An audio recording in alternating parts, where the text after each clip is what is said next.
A great artist once said to me, nobody hears about the strikeout. They only hear about the home run. And when they said that to me, it clicked with me. I was like, wait a second. And this was a female artist. She was like, videos? I've got over 300 videos out. And I was like, I've never seen those videos. I'd only seen the big ones. And she was like, yeah, she's like, if you don't hear about it, you don't hear about it. So yeah, I took a swing. I might have struck out, but you didn't hear about the strikeout. You heard about the number ones, the Billboard plaques. You heard about my success. Right. So for me, I've kind of used that as my mantra, man. I'm always swinging. I don't care if I strike out.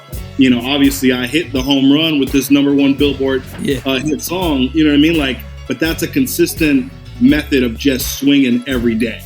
Yeah, absolutely, man. Definitely good information on that. Like, yo, let's talk about it a little bit. Let's kind of speak about how you got to that hit, to that number one song. But yo, this is the political season, right? Presidential race, Trump, Biden. So politics is like probably the biggest thing happening. In the news, radio, and somebody's home to the internet, right? So I say that to say, and then when we connected this to hip hop as a music genre, a lot of people don't realize it was hella political in the beginning. Hella political. For sure. Period. It was sort of like the voice of the people from the political stance, right? Yep. So here you are, man. You had a new project you recently dropped, which is called Political Rap. Yep. You know what I'm saying? Political rap. And pretty much it touched bases on a lot of the political issue from the standpoint of your political views, right? Yeah. So look, you recently got a number one hit. Billboard. Number one, it charted all throughout the charts. It's not just iTunes charts, but on actual Billboard, right? It was a song called Boycott Target. Yes, sir. So, first off, man, let me just ask you this. Do you think you're controversial? Absolutely. Yeah. That's part of the clickbait, man. Yeah. You know? Yeah. Of course, I had to preface with that because the content of the music that you've been putting out is hella controversial. Very. Not because they're non-existent things, right? These are things that always existed, ironically, right? These are things that's always been around. But in this day and age, it's hella controversial. And if I say this one word, a lot of people's gonna immediately get the controversy. Trump. Yeah. Trump. Yeah. Trump is probably the most controversial figure. I don't know since when? Since NWA. Yeah. Speaking of hip hop, you know what I'm saying? Like, he drives people insane. Just the word Trump. Just soon as I say that word right now, even putting that in a title is gonna be controversial for the algorithm. Totally. It's crazy. This might get suppressed if I put the title or his name in this video. I've had it happen to me on several interviews. Yeah. So with that said, that number one song, let's go with that for a second, right? Boycott Target, man. It was a song featuring you on the hook, right? All throughout the hooks. Forgiato Blow, right? Am I saying that right? Yep. And the other artist was Stoney. Yep. Right? So 3 of y'all on the song, man. It was the moment when Target, during this month, I think, this is Pride Month. Yeah. And they decided they were gonna cater and start putting tuck panties for little 8-year-old kids to cop or wear. That's right.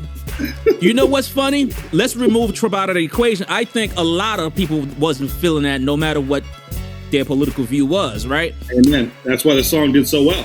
Yeah, exactly. Because people were looking like, wait a minute, why would we want this for toddlers? We cutting them that thing off. It barely grew. You want to cut it off already?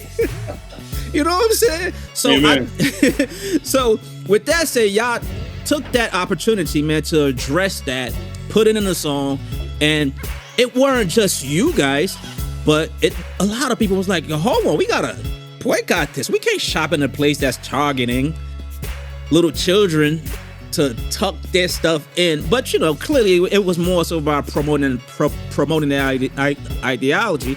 And y'all took the time out and say, look, boycott them. And y'all did the song, man. It went number one.